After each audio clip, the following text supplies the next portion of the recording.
l'escenari, por favor, a Maria Espinet, és responsable de l'àrea d'educació de la Fundació La Caixa. Fuerte aplauso para ella, por favor.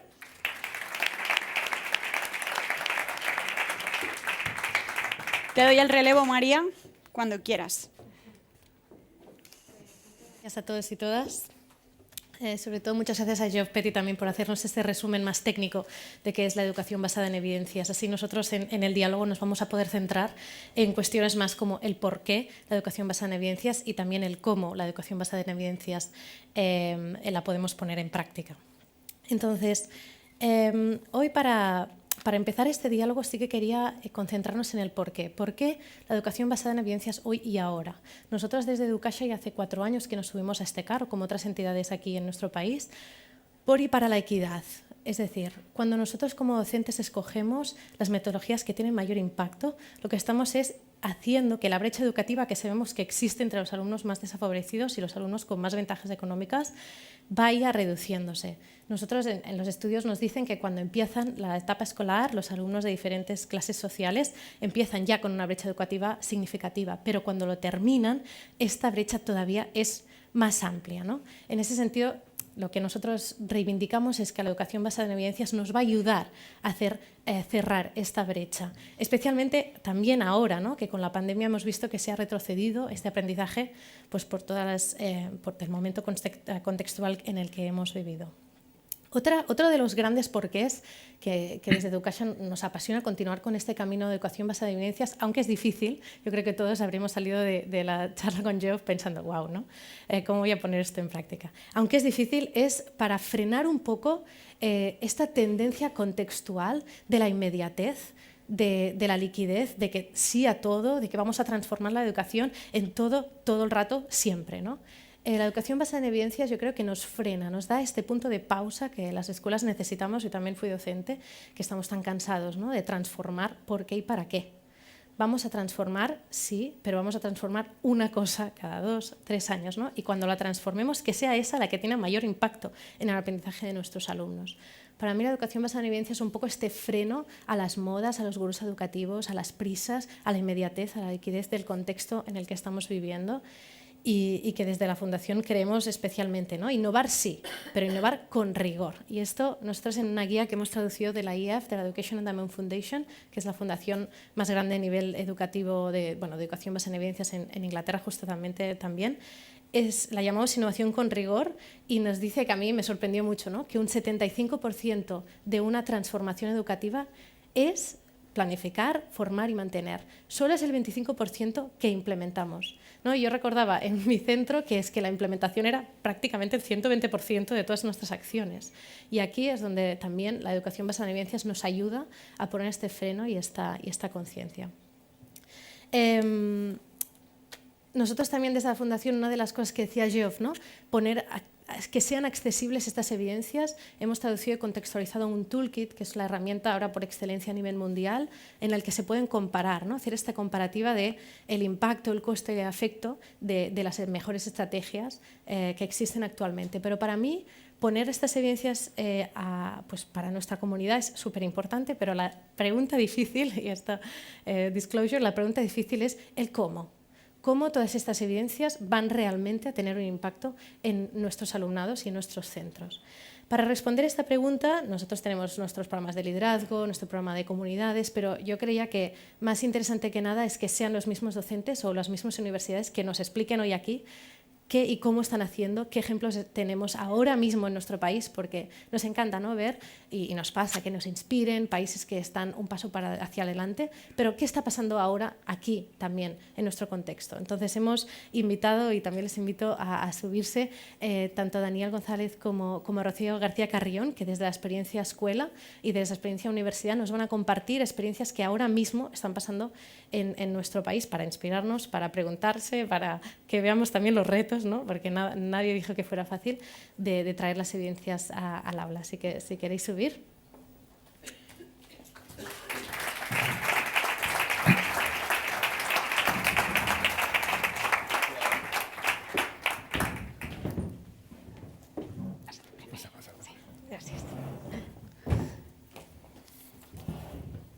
Daniel, que es el director de la Fundación Flos i Calcat, puedes empezar tú también con esta experiencia de centro, de cómo estáis empezando este camino.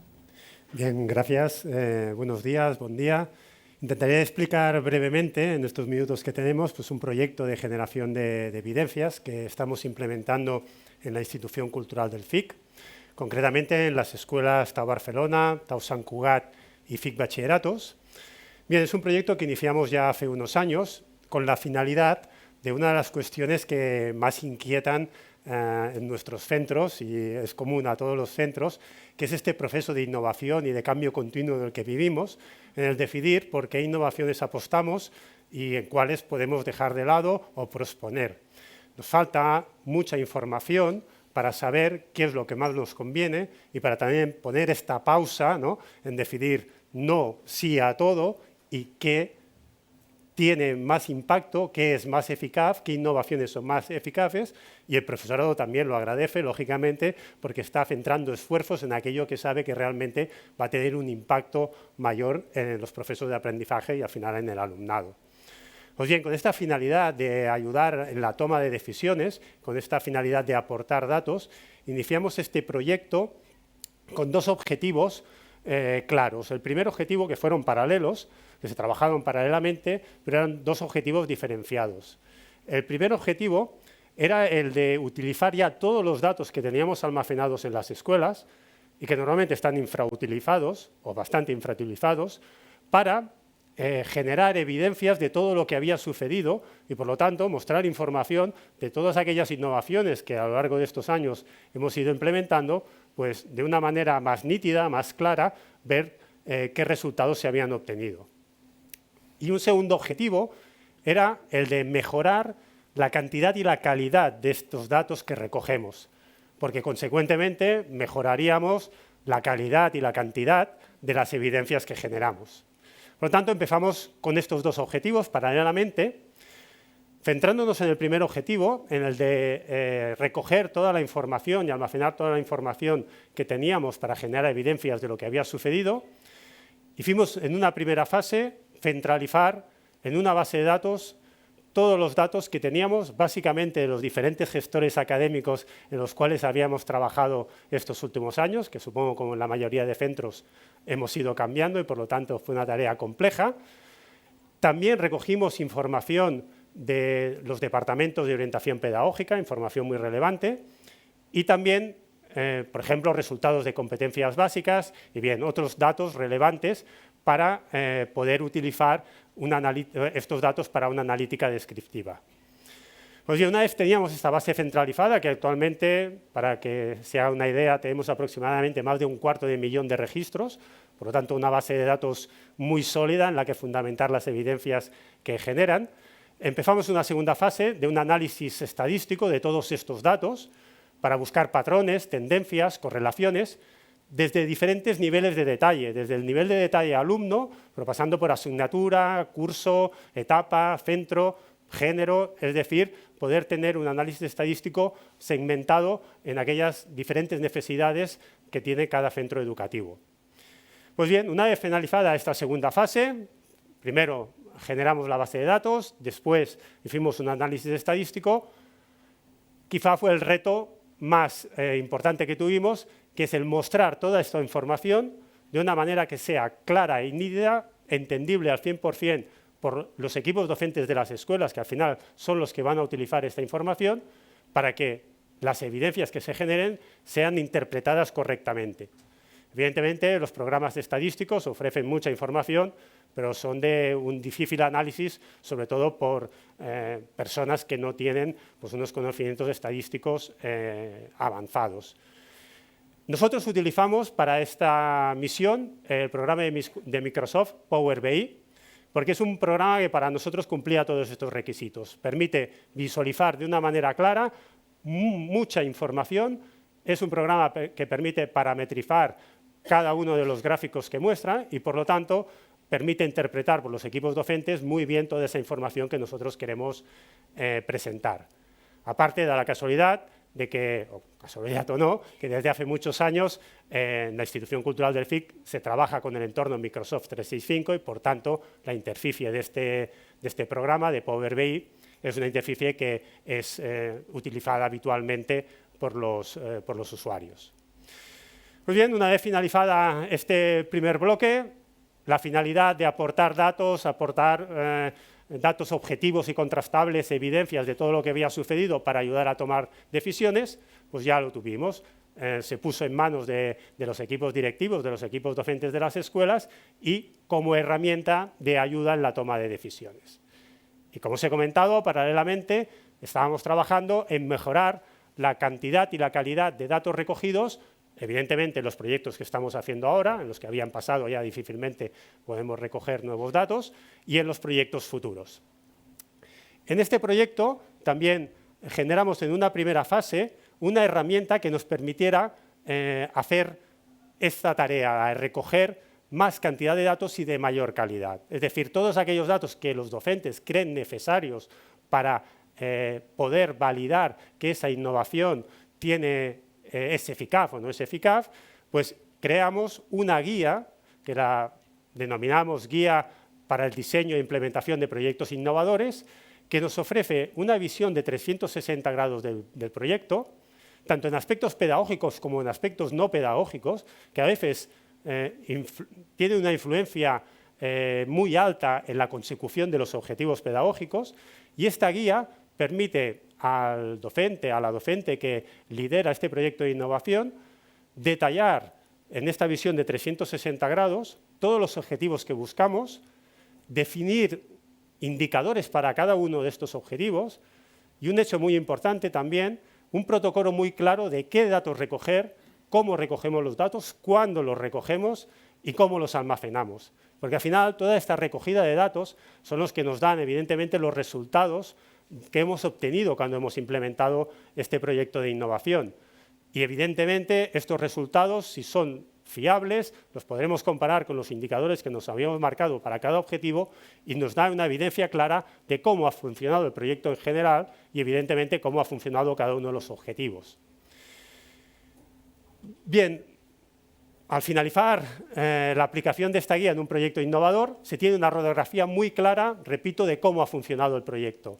Y una cosa muy importante también que nos ofrece esta guía es que al finalizar, trabajando con todos los documentos que se generan en la aplicación, nos permite encontrar indicios y motivos claros del por qué hemos conseguido alcanzar los indicadores de ciertos objetivos y del por qué no hemos conseguido alcanzar los indicadores de otros objetivos.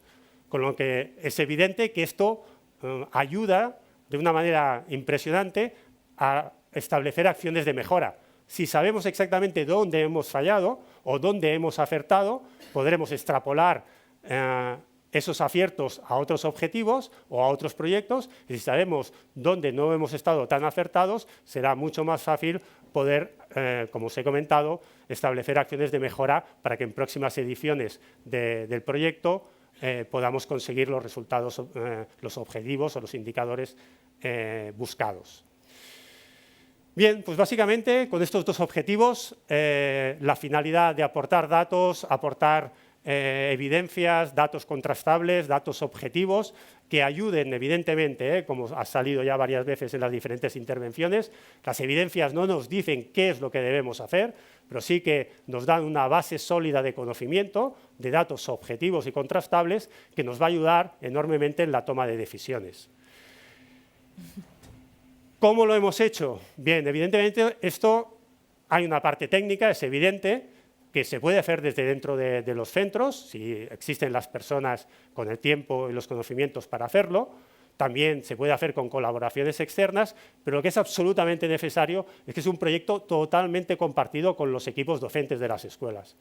Al final son herramientas que van a utilizar y las evidencias que van a generar, los objetivos que se van a marcar van a ser los objetivos que quieren los docentes, que piensan los docentes que se han de conseguir. Por lo tanto, la parte técnica es muy importante, pero la parte pedagógica es aún más importante. En nuestra institución ha sido de esta manera, ha sido un trabajo continuo de trabajo, de feedback con los equipos docentes. Se han hecho, evidentemente, se están haciendo pruebas piloto en ciertos ámbitos. Y después, ¿cómo todo esto ha sido posible? Pues bien, ha sido posible, y con esto finalizo, por dos motivos claros. Uno es porque desde la presidencia del patronato, desde el patronato en sí, desde la dirección general de la institución, la dirección pedagógica de la institución, se ha aportado recursos para poder llevar a cabo este proyecto, recursos humanos, evidentemente el tiempo es fundamental, también recursos económicos y sobre todo porque se ha definido también una línea estratégica en la institución del trabajo de las tomas de decisiones basada en evidencias. Sin esa línea estratégica, todas estas herramientas que estamos ofreciendo a las escuelas y estamos formando a las escuelas para utilizarlas, sin esta línea estratégica, lógicamente, una buena parte del profesorado quizá ni sabría que existen. Por lo tanto, es importante ofrecer estas herramientas para el trabajo en evidencias, pero también es muy importante que desde la Dirección General de la institución se apueste en esta línea de trabajo de generación de evidencias para la ayuda en la toma de decisiones. Pues bien, básicamente espero haberos ayudado un poco en cómo hemos trabajado este proyecto de generación de evidencias y que os hagáis hecho una idea de cómo se puede implementar en una escuela hoy en día, concretamente aquí en Cataluña. Muchísimas gracias, Daniel. Yo creo que tu intervención también va muy bien para complementar, ¿no? Geoff nos hablaba de la educación basada en evidencias, de cómo analizar, cómo tomar una decisión con las evidencias que ya están generadas, y tú nos has complementado en cómo, como escuela, genero evidencias y evalúo las evidencias que estoy generándome a mí mismo, ¿no? Que serían como dos partes, ¿no? Una es una metodología muy propia de la universidad y la segunda es un day-to-day, ¿no? Lo que pasa en el colegio y qué pasa con todos esos datos que estamos generando y que podemos utilizar para evaluar, ¿no? Yo creo que también estabas apuntando a la importancia del liderazgo, que Geoff también lo comentó, y de las comunidades de aprendizaje. Y aquí yo creo que Rocío nos puede aportar muchísimo desde qué están haciendo las universidades o cómo las comunidades de docentes, ¿no? se pueden organizar para llevar esta práctica al aula. Sí, muchas gracias, María. Gracias, Daniel, por la intervención. Y bueno, desde la investigación internacional y desde el Programa Marco de Investigación Europeo, que es desde donde nos situamos, la educación basada en evidencias se sitúa en el debate del derecho a la educación. Sabéis que es un derecho humano y quizás menos conocido el derecho a la ciencia, que es el artículo 27 de la Declaración de los Derechos Humanos, en el que toda persona tiene derecho a beneficiarse del progreso científico y de los beneficios que de él resulten. Eso quizás lo hemos tenido muy claro en áreas como la medicina, la bioinvestigación biomédica o la investigación en tecnología, ¿no? En la que tenemos una motivación por encontrar respuestas que mejoren la humanidad. Lo hemos visto en el contexto de pandemia y aunque esta no es la mentalidad con la que se ha funcionado tradicionalmente en educación, si pensáis el primer día que fuisteis a trabajar a una escuela y me encuentro con una realidad distinta, le pregunto al compañero qué hago, alguien me sugiere algo que le han contado, aquello que nos contaron en la universidad, pero difícilmente hemos tenido la oportunidad. Afortunadamente esta revolución de la que hablaba Geoff en la presentación ya es una realidad, ya ha llegado desde la universidad, desde la investigación científica europea.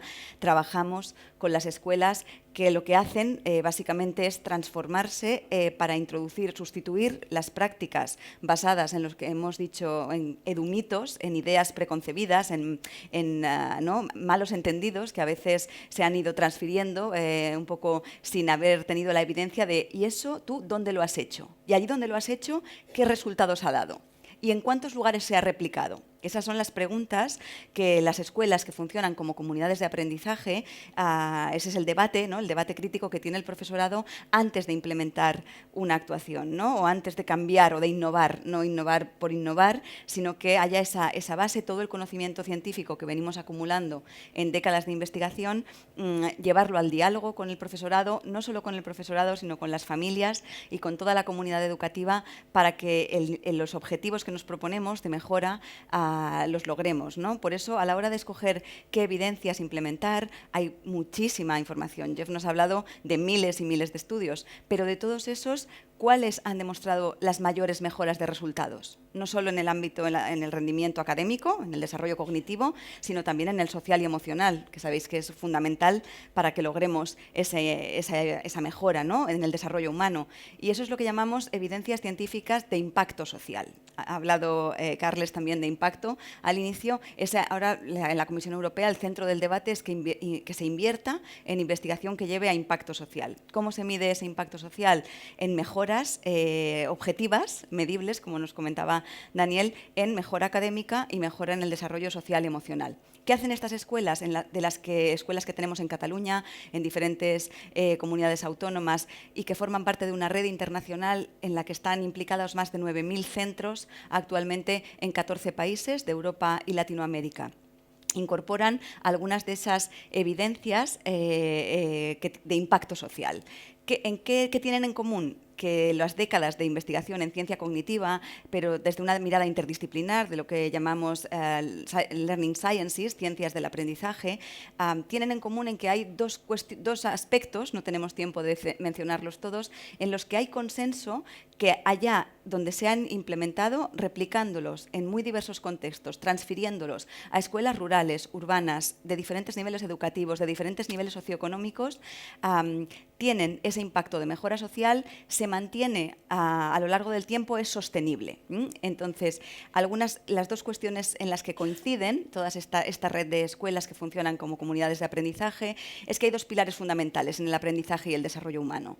Una son las interacciones sociales mediadas por el lenguaje, y la otra es la participación de la comunidad. Esos serían dos pilares fundamentales que incorporan en la organización de las aulas, en la organización de los centros y que combinan con diferentes métodos de enseñanza o metodologías que el docente o la docente puede llevar al aula. Pero esas dos cuestiones vemos que son fundamentales y tenemos evidencias de estudios longitudinales, de estudios experimentales, tanto cuantitativos como cualitativos, que nos dicen que si yo introduzco esas interacciones ricas y de calidad en mi docencia, en mi aula, y las abro a la participación de otras personas que nos acompañan, que son referentes en la vida de los niños y las niñas, desde las primeras etapas del desarrollo hasta la adolescencia, vamos a lograr un impacto muchísimo mayor del que lograría yo solo o sola en el aula. Dos ejemplos concretos para acabar y que tengamos tiempo del debate. Si os pregunto, de todas las formas que yo tengo de organizar el aula, ¿de cuáles hay evidencia que da mejores resultados? Verónica hablaba de un profesor solo o sola con los 25 o 30. Y si los organizo en grupos, pero esos grupos homogéneos o heterogéneos, de todas esas posibilidades, ¿qué evidencia tenemos que logra las mayores mejoras de resultados en todas las dimensiones del aprendizaje? Una de estas actuaciones, que está en el toolkit que ha generado la Comisión Europea sobre actuaciones educativas basadas en evidencias, es organizar el aula en lo que se ha denominado grupos interactivos. De esto hay publicaciones científicas en revistas de impacto como Cambridge Journal of Education. Sabéis que en ciencias o en tecnología conoceréis otras, ¿no? Las conocidas por todo el mundo, pues podemos hablar de Science, Nature, pero si cogemos las indexadas en educación, Harvard Educational Review, Cambridge Journal of Education, tenemos evidencias de que organizar el aula en lo que se denomina grupos interactivos, un aula organizada con los chicos y chicas desde infantil hasta secundaria en pequeños grupos heterogéneos, en que resuelven tareas curriculares cortas durante un tiempo corto, organizadas y preparadas por el docente o la docente, pero que esos pequeños grupos tienen una persona adulta que facilita la interacción entre ellos, que facilita que se ayuden entre ellos, que se lo expliquen entre ellos, que activa muchos de esos procesos de la ciencia cognitiva que nos comentaba Jeff en la presentación,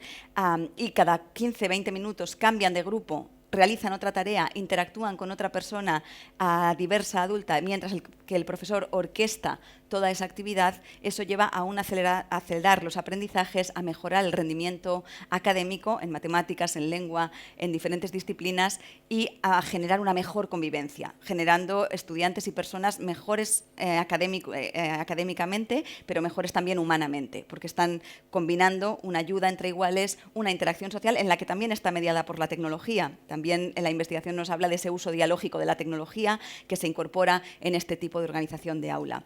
O en contextos similares a la hora de implicar a las familias y a la comunidad en el aprendizaje de las lenguas, de las matemáticas, en la que ellos y ellas son partícipes de la educación de los niños y las niñas, y de esa manera se reduce esa brecha que nos decía María, porque sabemos que cuando llegan a la escuela la exposición a la que hayan estado desde muy pequeñitos en interacciones sociales va a facilitar o no que vengan con 1000 palabras más o menos en su vocabulario. Estudios nos han confirmado que pueden llegar los niños de familias desfavorecidas a estar expuestos hasta 30 millones de palabras menos, y que esa brecha, a menos que hagamos algo en la escuela, y la educación basada en esa evidencia de impacto social nos está demostrando que es posible. Las escuelas que funcionan en base a estas actuaciones educativas de éxito lo están demostrando, y nos da pues muchísima esperanza a que no perdamos, ¿no?, ese optimismo con el que empezamos en la docencia, y que se pueda mantener a lo largo de toda la carrera, que ese profesor o profesora que mantengamos ese nivel de esa curva del aprendizaje al máximo nivel, sobre todo porque estamos viendo que está teniendo un impacto social en la mejora de los resultados y de la vida de nuestro alumnado, que si nos los encontramos después de años por la calle y les ha ido bien en la vida, que hayamos tenido un papel decisivo, y nos alegremos, ¿no?, de que haber introducido la educación basada en evidencias de impacto social en nuestra docencia ha llevado hacia ese futuro, que es pues por lo que estamos aquí las personas que nos dedicamos a la educación. Muchísimas gracias, doctora García Carrión. Ahora os quería preguntar un poco cuál es, yo creo que será una pregunta, ¿no?, que seguramente muchos os estáis planteando. ¿Cuáles son los principales retos? ¿Cuáles son las barreras que nos encontramos tanto como escuela o como universidad? También, Jeff, here you can bring your own opinion as well. Para cuando empezamos este camino de educación basada en evidencias, ¿cuáles son los principales retos, barreras? Sí, bueno, yo creo que una de las barreras con las que nos hemos encontrado en la formación del profesorado ha sido precisamente la falta de formación inicial en evidencias científicas. Es decir, y el que se haya formado durante décadas a profesorado ilusionado en reformas educativas, en programas y en actuaciones que no han demostrado lograr los resultados esperados. Eso ha creado tremendas resistencias a la hora de volver a tener la oportunidad de implementar un nuevo programa, de conocer una nueva actuación, a decir no, porque esto ya nos formamos hace 20 años en tal, lo implementamos y mira dónde estamos, igual o peor de lo que estábamos antes. Entonces, esa es una de las principales resistencias que es importantísima abordar, ¿no?, que tenemos algunas ideas, ¿no?, si luego tenemos tiempo puedo comentar sobre cómo superarla, pero desde la investigación y desde la universidad, cuando hacemos formación al profesorado en activo, entonces un poco asumimos la responsabilidad que desde la formación inicial se empiece y se introduzca desde ya esa formación basada en evidencias para que les dé las herramientas de que logren los resultados esperados y luego no creen más resistencias al cambio. Sí, absolutamente de acuerdo, Rocío. Yo añadiría otra barrera que no evidentemente es conocida por todo el mundo, pero para mí es la barrera principal, que es el tiempo del que se dispone en los centros educativos para asimilar estas innovaciones, para planificar estas innovaciones. Y muchas veces, como comentabas antes, es la implementación, sin esta reflexión o tiempo para la reflexión, este tiempo para estructurar este marco de generación de evidencias, de recogida de datos. Muchas veces nos encontramos que estamos innovando, pero no hemos recogido unos datos iniciales que nos permiten comprobar cómo está mejorando esta innovación, y todo eso no es por falta, evidentemente, de la competencia de los equipos docentes, que se ha demostrado durante todos estos años innovando que son más que competentes, ni tampoco de las posibilidades de formación, que cada vez son más, sino sencillamente del tiempo que tenemos que otorgar a los equipos que lideran estas innovaciones para poder planificar, para poder organizar bien y realmente pues, a conseguir la mejora, que al final es el objetivo de toda innovación, que es conseguir una mejora. Y tenemos que validar que esta mejora la estamos consiguiendo y en qué grado la estamos consiguiendo. Porque a veces también los recursos que se están utilizando para obtener una mínima mejora también nos tendría que hacer reflexionar si realmente con ese proyecto tenemos que continuar. Sí, nosotros en el toolkit vemos, ¿no?, como el coste y el impacto tienen que estar relacionados, ¿no? Un alto coste con un bajo impacto no tiene sentido. Geoff, what is your opinion about what are the effects or what are the stoppers that teachers may find in implementing evidence-based teaching methods? Is it for me to answer the same issue? Exactly. Yeah. I think the major difficulty has already been suggested by Danielle and by Dr. Garcia, that it's time. But the thing is that leaders have got the opportunity to prioritize. And we know that the best way of producing an improvement in students' learning, in their attainment, is to improve the teaching. And we also know that Vivian Robinson's research has found that the leaders who produce the biggest impact on improving their students' achievement in their institution, those leaders focus on improving teaching. There are so many other things that a leader must do, but these leaders that produce the biggest impact on student achievement improving are the ones that focus on continual professional development, on giving teachers time to trial new methods and to talk about those in their teacher learning communities, like I described earlier. So I think a lot of it is about the priority given by the leaders towards teacher improvement, and especially towards these meetings where teachers can talk about what they've tried, about what went well, about what didn't go so well, and about what to do next. And also to have a forum where they are expected to have tried something new since the last meeting. So I think it is down to time, but that time should be a priority, because it's that teacher improvement that will produce the improvement in students' achievement. And that's the biggest impact on student achievement, is exactly how to use these teaching methods that have got high power. It's the precise detail, the devil is in the detail, the precise detail of how the method is used.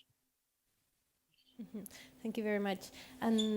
Y para terminar, habiendo visto los retos, para terminar con algunas posibles soluciones o algunos posibles ejemplos de éxito muy brevemente.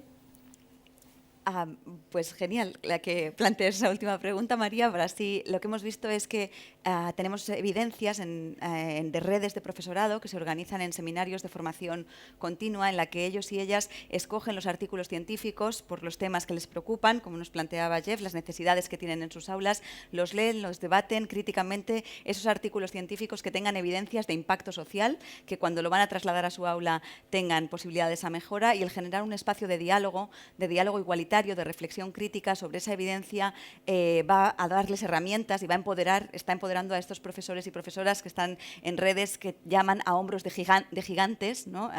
Es con esa idea de cómo subirse a hombros de gigantes para ver más lejos, frase que utilizó Isaac Newton, y eso les está ayudando a tener esas herramientas para hacerlo posible, crear esas redes de formación continua, de profesorado comprometido, que recupera el reencanto con la profesión docente, porque ven que cuando trasladan las evidencias de impacto social a sus aulas, recogen esos resultados que esperamos, ¿no? Que es la mirada última que sus alumnos y alumnas, nuestros niños y niñas, tengan y acojan esas mejoras. O sea, que hay esa posibilidad de superar esas barreras y de ver que la educación basada en la evidencia nos puede dar respuestas a esos retos, a esas dificultades que hayamos podido encontrar en la trayectoria.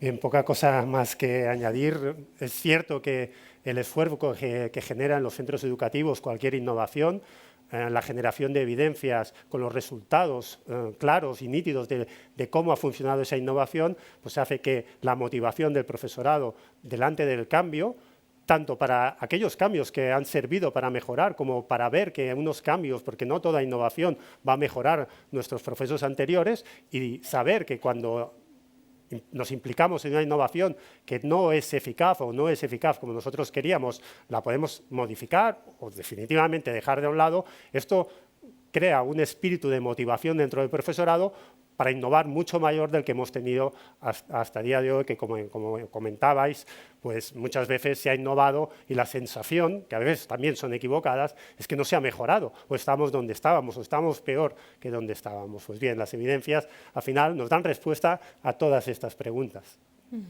Pues muchísimas gracias, Daniel, Rocío, and Jeff, y hasta aquí pues este diálogo con Jeff y con los especialistas sobre la educación basada en evidencias. Muchas gracias.